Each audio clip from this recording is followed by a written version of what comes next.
Welcome back to Pathfinder Wrath of the Righteous. We are going to head out I'll go ahead. and go to Neathholm underneath Kenabres together with Lan, just to finish up the companion quest section. I mean, it's not the final one that we need to do, but it's one of the ones that we have to do, so let's go down that way. There's a demon army approaching.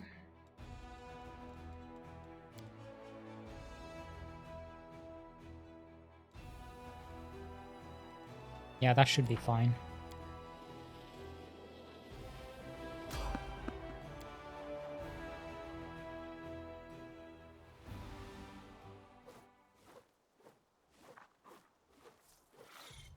I know the way. Now what?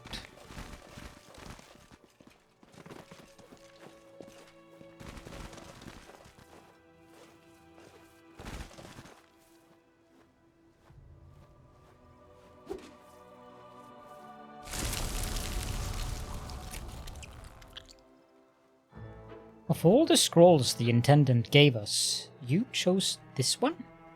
Really? It didn't even occur to you that this was a problem. How are we going to face our mentor now? This is just a spell that, well, long story short, it will help us against the demons. We still want to be saved from the demons, don't we? The young man who stands staring at something squirming in the center of the meadow turns his gaze to you. Oh, seems like we've gotten reinforcements. And it's the commander, no less. What is that? This is a cluster of flexible, elongated, pulsating objects. These are the sprouts of plants, whose behavior seems highly uncharacteristic for plants. You can call it a demon trap. Yes, definitely, it's a demon trap. They only look like ropes that are wider at the base and narrower at the ends and suddenly gain the ability to move. You're trying to say, like, tentacles? We don't use words like this here. Like pollen. Yes, that's right. The plant shoots are full of pollen. Who are you? The young man salutes you hastily. We are crusaders, Commander. The squires of Sir Alfree, Commander. He will be here shortly once he finishes inspecting the positions. We are preparing for battle. What happened to you? We are escorting rescued prisoners to Kenabres after we heroically liberated them. The young man beams with pride. But there's an issue. Those from whom they were rescued now pursue us, so our leader and mentors, noble Sir Alfree, decided to take a defensive position and fight. And we try to get ready for battle. The young man looks hesitantly at the squirming plants. So, where is your leader?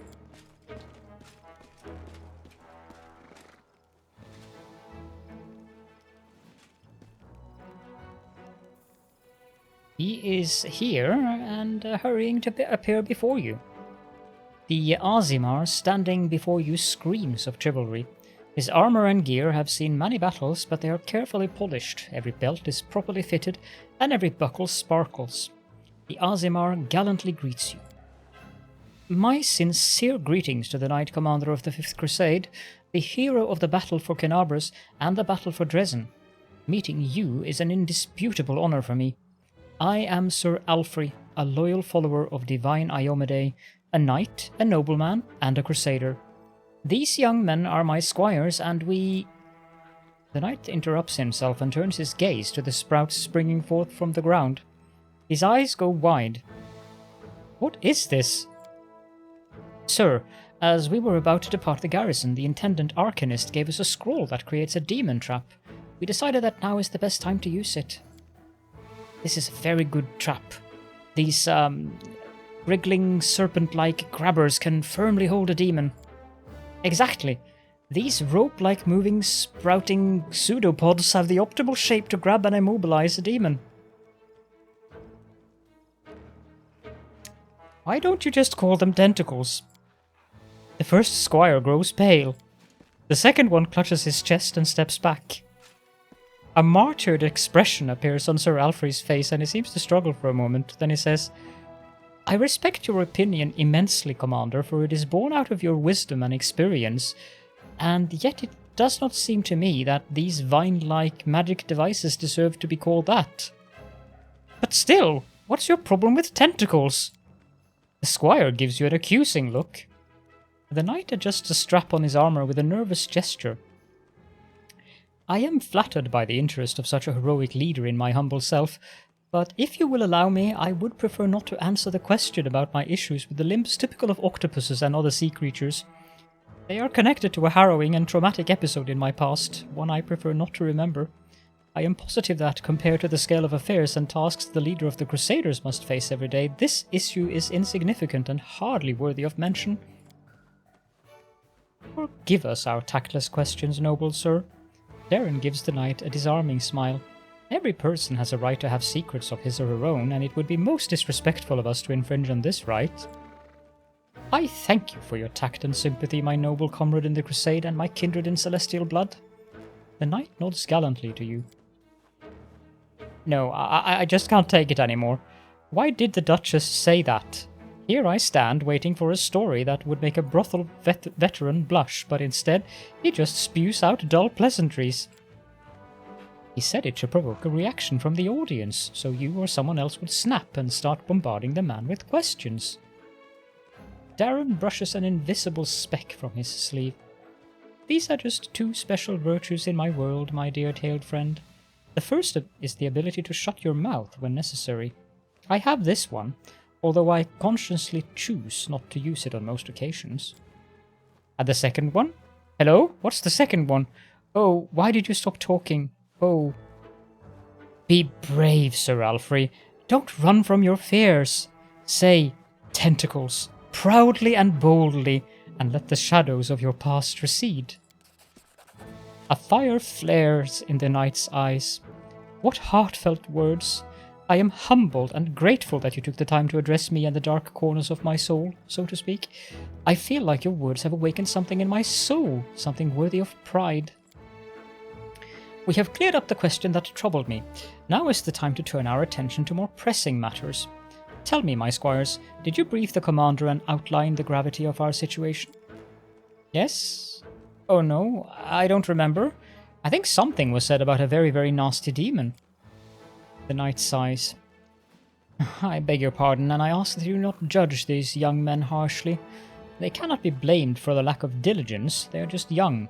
They have not yet fully mastered the art of war, and have not yet realized the importance of discipline. In time, they will become the pride of the Crusader forces. I am certain of it.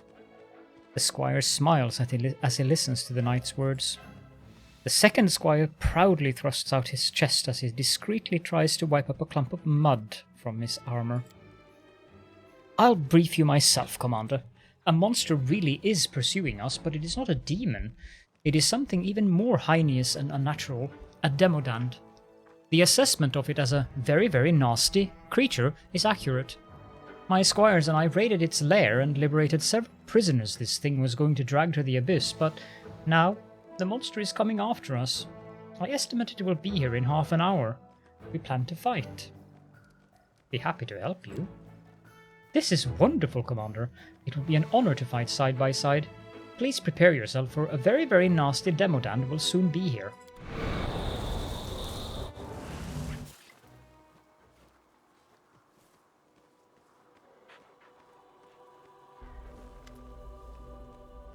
Very nasty demodant, okay.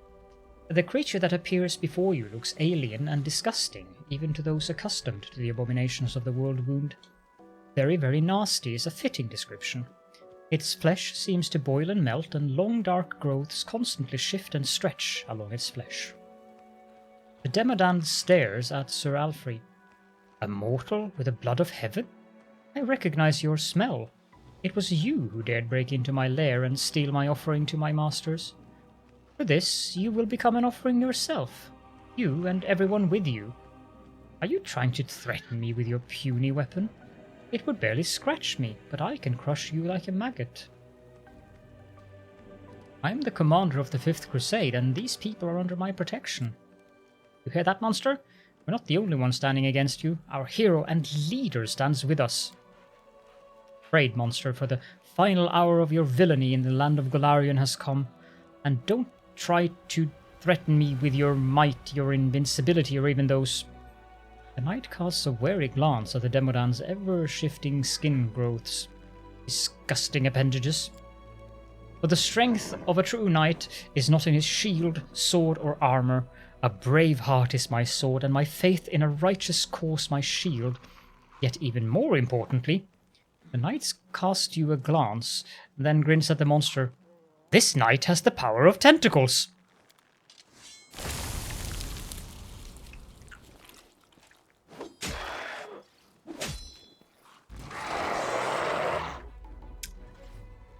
Yes.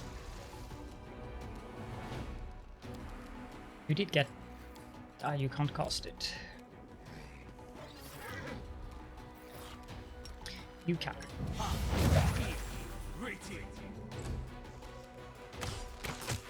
Not going to bother with buffing here. Out of my sight!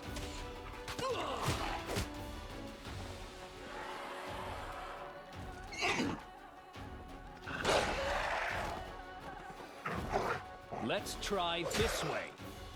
The Inheritor, guide my blade! You've crossed the wrong mongrel. Cover me, all right? Attack! Oh dear. I will see to your demise. You've launched me with a close today. Sir Alfree catches a breath, looking around the battlefield. I thank you for your help, Commander. And I thank you even more for persuading me to confront my fears. No more twisting, elongated, vine-like things for me. Now, when I see tentacles, I will boldly exclaim, these are tentacles. No. I was happy to help. My gratitude has no bounds. Thank you. Before you move on to do the greater things that lay ahead of you, allow me to present you with a small gift. A humble knight, no matter how noble, could hardly possess something that would surprise you, but let this gift serve as a memento of our encounter. Right. I will be right back. There we go. That was a most amusing encounter.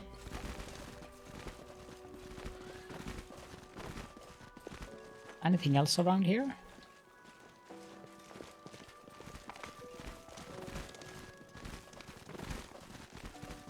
Follow my lead. No.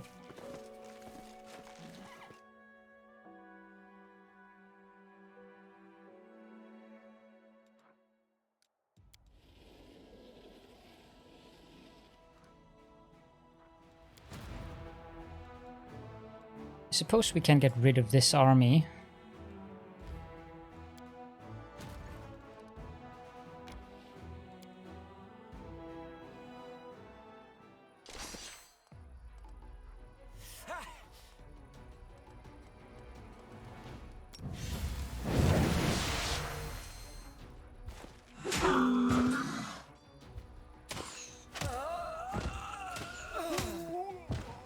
Go.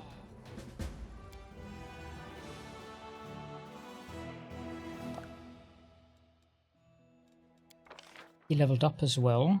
Mobile Hospital is probably the best one of these. And we got a skeleton army as a result. Something has happened in the crusade. Yeah, the military council has completed, of course. The Kobold Krynock, blah blah blah. And the fate of the altar of the first retriever has been finished as well. This requires us to go back to Dresden. No idea about that. We need to wait until logistics is done. Here we are. The craftsmen are ready to use the web enveloping the altar of the first retriever to create a relic for the commander. A decision needs to be made on what kind of item this relic is going to be. think we'll take the shirt, since shirts are rather rare. And there's a supplicant from Chili Creek. That would be the village up here.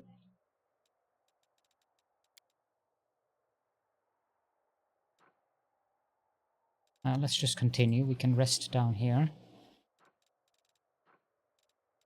We move a little bit further.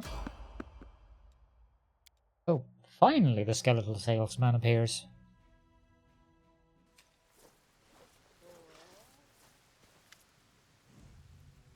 A skeleton is walking across the wastes. He moves with pep in his step, humming a tune, and his skull bobs in chorus with the humming, making the coins inside his head clink rhythmically. Next to him, nightmarish horses of flame and shadow draw a cart loaded with valuable-looking items. Upon seeing you, the skeleton offers a dramatic and hearty wave. Good evening to you there, or is this what days look like in your Worldwound? Can't really tell, but no matter. Be it day or night, the skeletal salesman always has the best deals you can find anywhere. He proudly sweeps his bony hand over the goods in his cart. As a rule, I offer a free sample of my merchandise to every new customer, and I try to tailor my wares to the individual. Say I meet a kitsune, and then I can crack a joke about how I'd offer them a free potion of Fox's cunning, but they must have enough of that already. The customer feels flattered, they take the sample, and I've immediately established a rapport. But dealing with humans is hard. You can't joke about their horns or their fox-like features. Still, I know what I can offer you as a free sample, something that suits you perfectly. Would you like it? The skeleton's cheerful manner doesn't deceive you. He is undead, his soul imprisoned by a powerful creature, perhaps by a creature even more powerful than you. Well, fine, give me your free sample. Here you go, take it, a heroic gift for a heroic person. Tell me about yourself. I am a simple man, I keep no secrets, you can see right through me. The skeleton laughs as he knocks on his empty ribcage for emphasis. What would you like to know? How did you become who, or what you are? Ooh, now that's a story and a half. Listen well and don't repeat my mistakes, or you won't be able to live with yourself. Get it? Alright, moving on. Once, I was just like you, exploring all sorts of ruins and filling my pockets with riches until I stumbled into a Dracolich's lair. That's one scary beast, let me tell you. A lich and a dragon. He would have eaten me whole. Had I not suggested a deal, I would sell off all the blades and armor left by previous adventurers. Surely he didn't have much use for all that equipment, but he could earn a tidy sum of gold. Surprisingly, he agreed, but that didn't save my life. Instead, he just turned me into a walking pile of bones. And what do you know? That was just the beginning of my troubles. For a long time, I wandered the river kingdoms, peddling wares, until I met one devious scoundrel. At first glance, he looked decent enough, decked out in armor, clearly a paladin. He asked me where my master's lair was. Obviously, he wasn't the first to take an interest, but the Dracolich was no slouch. He put an enchantment on me so that I couldn't even remember the lair's location. However, this knight turned out to be quite the wizard too. I'm no expert in magic, but basically he offered to perform a ritual that would reveal the location of my master's lair. Then he and his pals would kill the Dracolich and give me my freedom, plus half of the hoard. Sounds like a sweet deal, huh? So I agreed, like a fool. He showed me the contract and it seemed alright to me, so I just signed it right then and there. We conducted the ritual and the knight found out where my master was hiding, by looking at some astral tracks or whatnot. Long story short, they killed the Dracolich. The knight offered me my half of the treasure as promised, and then, as per the terms of our contract, he demanded payment for the ritual's components, for my freedom, and then there were taxes, excise fees, and fines. Before I knew it, I had to give him all of my loot and still couldn't even cover my debt. And so he offered me a way to repay it by working as before, for his master this time. Thus, I'm still travelling, peddling and all that until I earn every last coin that I owe him. And you know what? To pay off that kind of sum, I'm pretty sure I'll have to keep working for him until Grotus brings the end times. Now that's a story, isn't it? Someday I might even write a tragic play about myself. I'll call it On Death of a Salesman.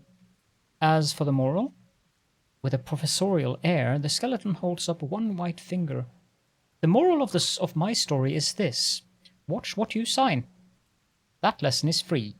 For the rest of what's in this fine cart, you'll have to pay in gold. Who is your new master? Did I tell you the knight looked like a paladin? Well, he wasn't anything of the sort. On the contrary, he was a servant of Mammon, the archdevil of avarice. The skeleton slightly opens his mouth to reveal a single azure coin among the gold. The coin is stamped with the disdainful visage of a devil. That's the one he sold me to, guts and all, although by then I had no guts, really. Now, at least if somebody asks me where my master's lair is, I can honestly say Erebus, the third layer of hell, palace of the royal treasurer, entrance by appointment only. You want me to try to free you from this curse? No thanks. The skeleton waves you away with both hands. Been there, done that, only made things worse. I've had enough help. I'll make do. Thank you for your answers, and I don't need anything right now, and I'll save, and let's try that option. Measure your strength against that of Mammon. Alright, skeleton, give me everything you have. That's an order. I can't. The skeleton is shaking, his bones crunching and twisting out of his joints. Your power contorts them, crushing the will of his current master. The skeletal salesman's skull twitches back and forth, spilling coins onto the ground. However, your attempt yields no result. It would take too much time and effort to overcome the magic that binds the skeleton. Shouldn't have done that. Angering Mammon is a bad idea. I know that firsthand. Still, you managed to shake some money out of me. I'll give you that. Take everything that fell out and let's call it a price for the 100th customer. Do you trade with everyone? Crusaders and demon worshippers alike? You bet. What do I care about which side of yours is winning anyway?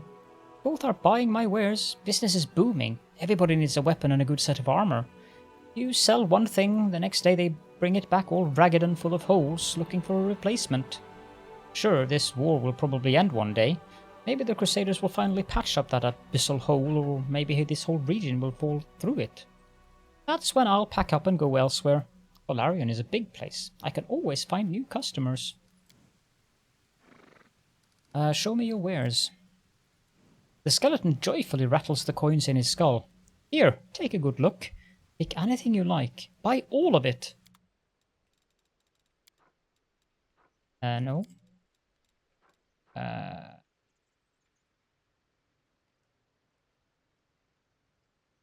Medium armor. I'd buy that, actually. Beastly sturdiness? Nah. As for this stuff, no, not particularly interested. Okay, let's have him change what he sells. He sells magical, mystical spell thingies. Let's have him sell exotic wares from faraway lands. Noted. Seek me out on the roads with new goods to buy.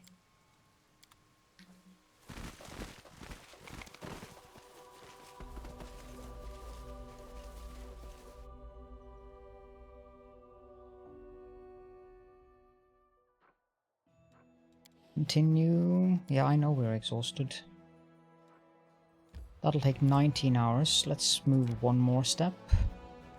Now it'll take 16 hours. Okay, let's camp here. Again, something is happening in a crusade. Yeah, we can enchant the altar of the first retriever. Let's issue that decree.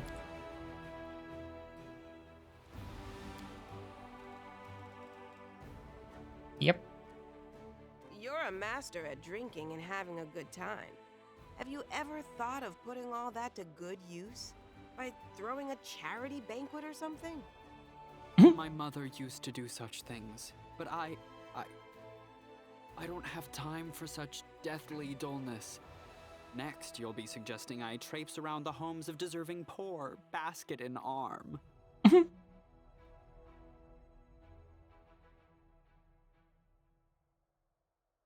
Yes. Kill Horreur, Darren.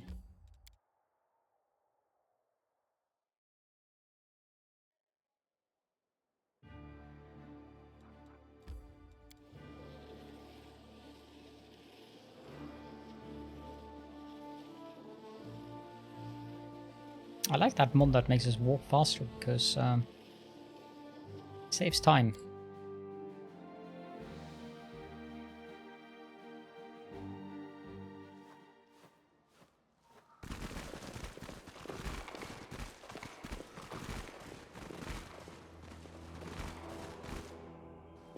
As it should be.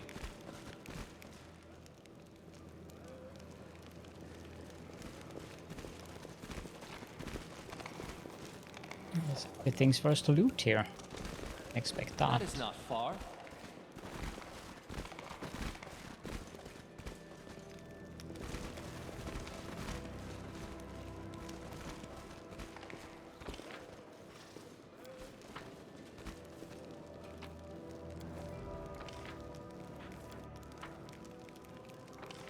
That one we already picked up, so off to the chieftain we go.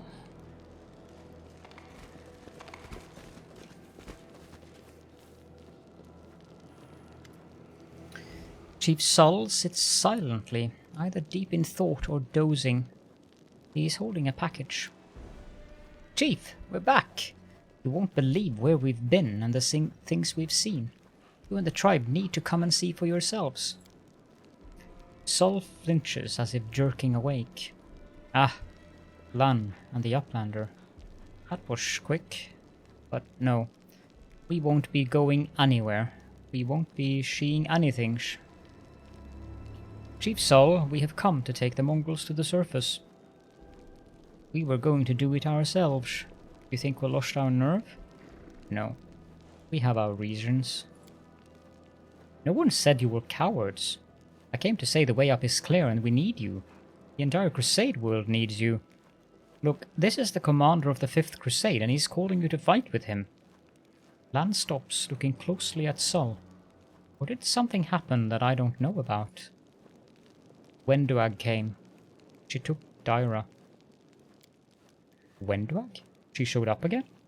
I didn't think she'd be brazen enough. Clearly I underestimated her.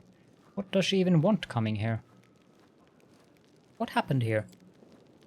We waited. Such things shouldn't be rushed. We waited and waited. Wenduag came. She started talking, she did. Smooth as silk. Saying that Uplanders would kill us all, and that we needed demon power to overcome them. But no one listened. Didn't like that. And the next day, Dyra went out to gather healing mosh. Wenduag took her alive. He left a message for us, warning us against trying to get out, or else. Let me guess, she'll only let you out if you obey her. Wenduag, I thought she couldn't stoop any lower. The chief nods slightly and unwraps the package he's holding. Inside is a severed finger. How are the mongrels doing now? They're troubled. Everything's in turmoil. We thought we should go get Dyra, but go where? No one knows where Wenduag is. No one knows anything. So we wait, and we think. You have one answer for everything. Wait and think. Lan throws up his hands. You've been doing this for decades. I don't know why I expected anything else. Where is Wenduag hiding? How should I know? She is like a shadow. Disappears without a trace. Just slips away. I think I know where she is. Wenduag and I had a secret spot. When she used to get upset or angry, she'd say she was going to live there forever. A big cave, warm and dry, and there's no way to sneak in without being seen. The perfect hideout. Alright, Chief, we'll bring back Dyra and give Wenduag what's coming to her. We are one tribe. We won't go anywhere without Dyra. Just get her back, then we can go be crusaders. We will take care of everything, Chief, I promise.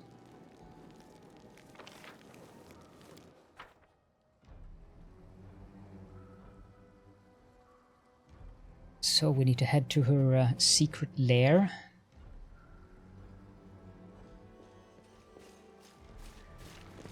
Which doesn't really seem that secret considering going down here.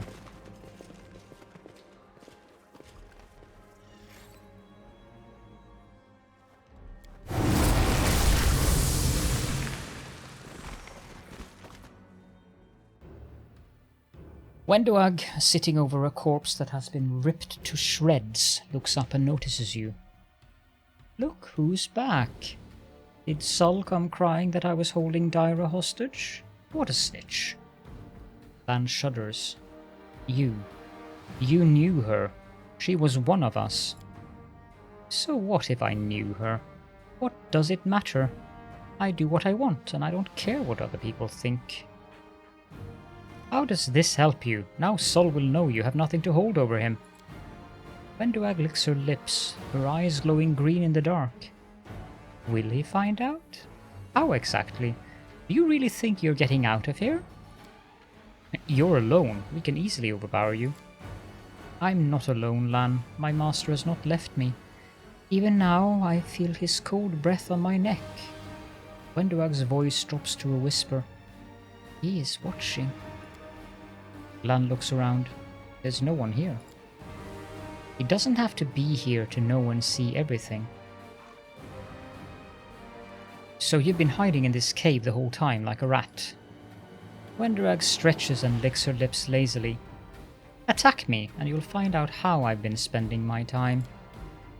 We've been killing demons, and you've been practicing on cave slugs? It won't be much of a fair fight. I had a good teacher. He opened my eyes to many things. My master Savamelek.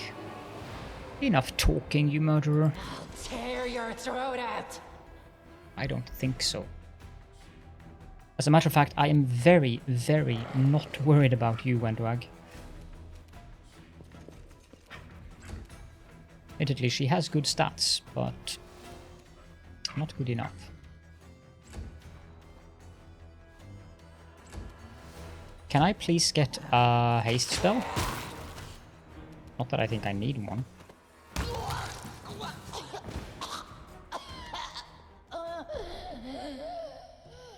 Wenduag jumps back, clutching at her wound, but immediately falls to her knees.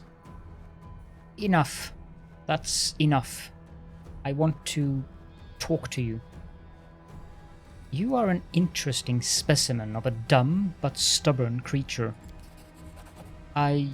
Yes, you're right. I am nothing against you. You deserve death for what you've done. You are stronger than me, yes? This is the right of the strong, to decide who lives and who dies.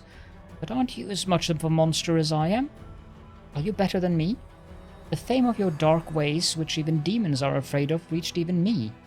You are on your way to becoming something greater. As am I. You're raving, Wendu. You don't understand anything, Lan. The strong can do anything. They can live and decide who else lives or dies. But that will never be you. You are weak inside and always will be. Caledon, are you going to kill me because I will surpass you? Are you? Tell me. Lan lowers his voice, talking to you. Tell her what she wants to hear. Even a deranged mind deserves one last mercy.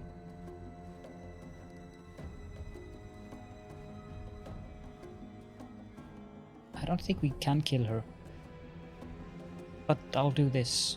Killing you will be like squashing a fly. Don't flatter yourself. A fly, huh? Fine. Tell yourself that. Pretend you don't take me seriously. Wenduag bares her teeth and gets up with effort. Or shall we fight again? Stop, Wenduag. It's all over. You don't need to fight anymore. Fighting is the meaning of life, Lan. One day you will understand this too.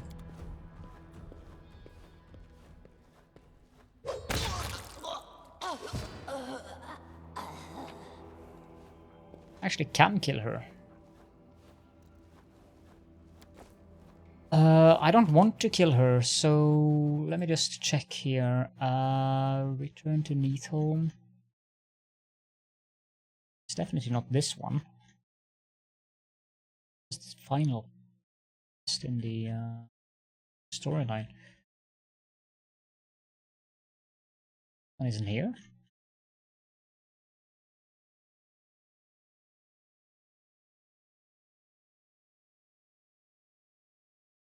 apparently it's not here.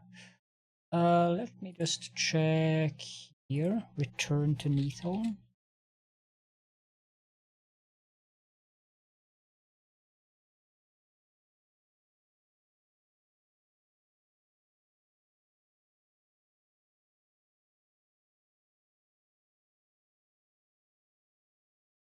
This is not the correct one.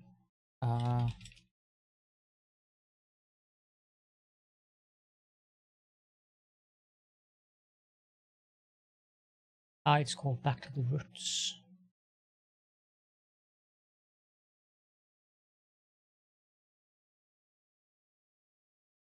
Okay, yeah, that's what I need to do. Load game, quick save, accept.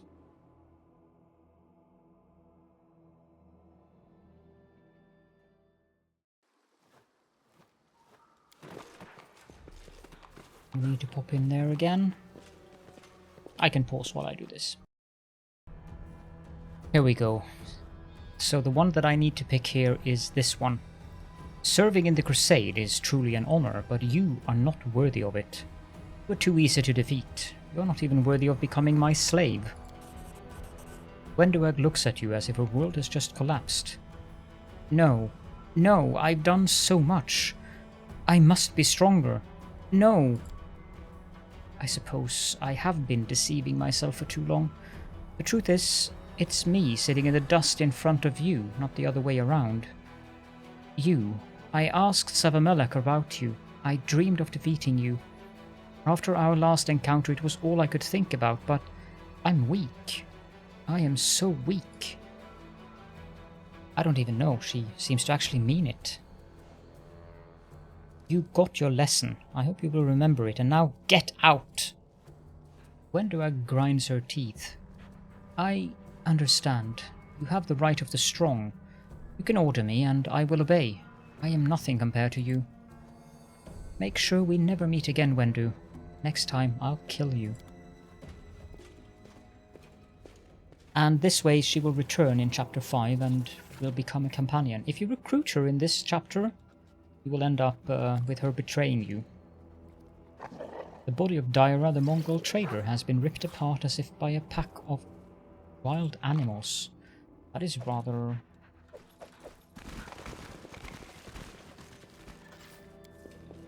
gruesome.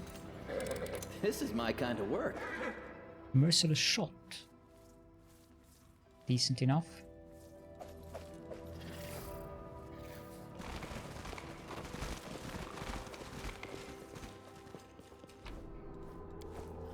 Thank you. I don't think there's anything else there. No. Let's go back to the chief and see what he has to say for himself.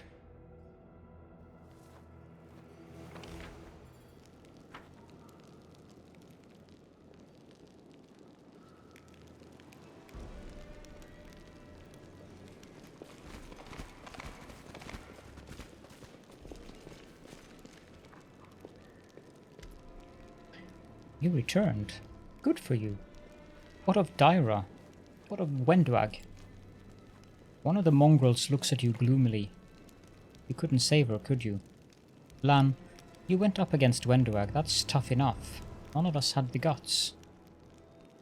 It's good that you didn't. Sol is old. He couldn't have buried all those bodies. But now everything's over and no one is threatening you anymore. Unfortunately, Daira is dead. I let Wenduag escape. Sol shakes his head. What? Wenduag's gone? But why did you... Uplanders. What do you care about us and our problems? Don't be sad, Chief. Your tribe is no vigilante mob. If you want to give Wenduag a piece of your mind, you'll get your chance. She's not going to leave us alone. I can feel it. Wenduag is of this tribe, and she'll be drawn back to us, no matter how hard she fights it. We can't put it off anymore. It's time for the underground crusaders to become crusaders on the surface. Sol lets out a coarse, gurgling sigh. Well, when it's time, it's time. Lead on, Lan. Lan raises his hands in defense. No. Caledon is our commander. He will lead you. Sol turns to you and straightens up with effort. Well, Commander, thank you for not forgetting us. We are crusaders. You are the crusade commander. Lead the way and we shall follow.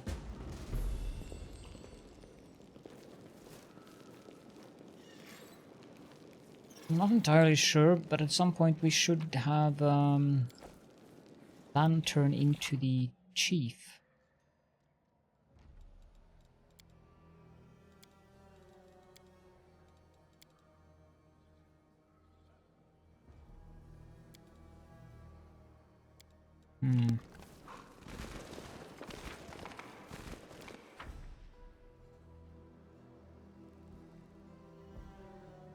One moment, please. Right, it's something we need to do in this chapter, actually, so we have to return to Dresden to sort out a couple of things. I think that should be in the next episode, though. So, yeah. For now, if you have any questions and or comments, I'm sure there will be plenty about the tentacles, then please feel free to leave those in the comment section below the video. And thank you all so much for joining me. I look forward to seeing you all in the next episode.